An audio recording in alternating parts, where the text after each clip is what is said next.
Since 2008, 10 states have successfully implemented strict voter ID laws. 3 of them make you show either a photo ID, like a driver's license, or non-photo ID, like a bill with your name on it, before you can vote at the polls. The other 7 will only let you vote if you have a photo ID.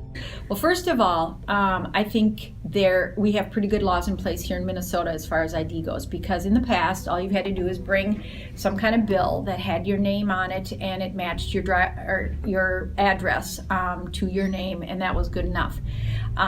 There is a problem in this country with different faiths, and we have a real support of people of different faiths. I think that we should, that people don't want to have their pictures taken necessarily.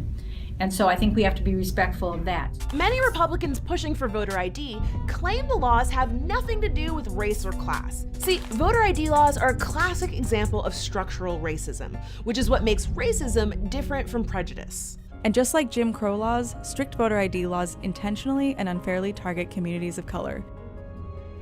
Because more often than other groups, they lack the resources to get proper IDs. Quiz. What's the best way to make sure racist laws stay on the books and new rules aren't put into place? Ooh, I know, make it really difficult for people of color to vote. You've got the expense, you've got the effort, there's difficulties for many people in getting a photo ID, so you're literally just throwing a barrier in the way of someone who's trying to exercise their right to vote. The whole thing about it is this: how can the law that says that people must have a photo ID be racist? It's racist to think that black people can't get voter ID for some reason. You can't go and get an ID card, you can't go and get some kind of photo ID that lets people know who you are. It's not disenfranchising black people. I guess they think that minorities have a harder time getting ID. Do you think there's any credibility to that? My own children, they have ID. You have an ID? I have ID. Okay. My high school, they have ID. No, because anybody can get ID. That's what I say. Anybody can get ID. I think that's just an excuse. I don't think it's discrimination at all. I mean, it's pretty standard. You have to have an ID in America. Whether you're black, white, Indian, it doesn't really matter. Do you have an ID? I actually do have an ID. Okay, good. I have my ID. You have ID? Yeah. So okay. I'm figuring. Was it any trouble for you to get one? No. Was it hard? Okay. Prepare yourself for a lecture on how a $10 state ID card and a trip to the local DMV are somehow just too much for minorities to handle. Never mind that blacks turned out to vote at a higher rate than whites did in 2012, even in states with the strictest voter ID laws. Never mind that there's no whites-only express lane at the DMV. And never mind that you have to show your photo ID to get into, well, just about any other place in our society.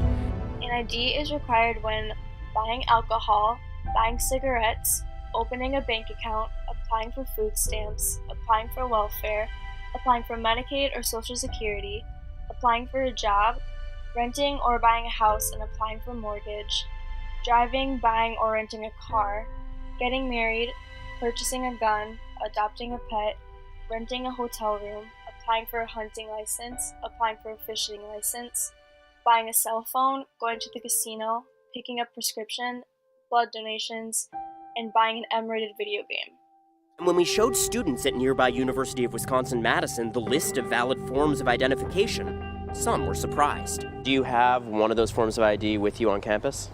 No. The only thing I have is a passport, but that's at home. I do not have one of these forms of ID. I do not, actually. On campus, no. A student ID from the university is considered acceptable for voting.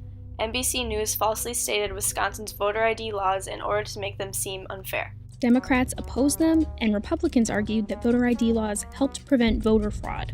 But a Justice Department investigation under George W. Bush only prosecuted 86 cases of voter fraud in 5 years. It really just doesn't happen. In-person voter fraud, which strict voter ID laws are supposed to stop, does not exist.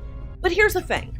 The kind of fraud voter ID laws claim to prevent practically never happen. It must never happen. They say this despite incidents like the Cincinnati poll worker who in 2012 voted 6 times under the names of 4 different people. Or that time that Acorn submitted 1,492 phony registration forms in Missouri. And I'd just like to point out that there's no reason for phony registration forms if someone isn't going to use them to vote fraudulently. Another recent study showed that 6.4% of all non-citizens actually voted in the 2008 presidential election. Keep going back in time. The ballot stuffing that may have helped JFK win the state of Illinois in 1960, or the 100,000 fraudulent votes that were cast in the 1982 Illinois gubernatorial race. Despite all these examples, you don't even need them to dispel this idea that because there are so few examples of proven voter fraud that we must conclude that it doesn't exist. That's the problem. How the hell do you prove voter fraud if it's already happened? Do you ask the person who just voted if they're really who they said they were when they just checked in? Typically, the only way to make sure a person is who they say they are is when they check in at the polling station before they vote. We have a secret ballot, so once they do vote, it's almost impossible to prove it, and most fraudsters are smart enough to cast votes in the names of people who are highly unlikely to appear. Because it's just good common sense to not want your legitimate vote to be canceled out by someone who should not be voting. Voting in the United States is a privilege offered to law-abiding citizens. So the truth is we have no idea how widespread voter fraud is because it's impossible to know without voter ID law.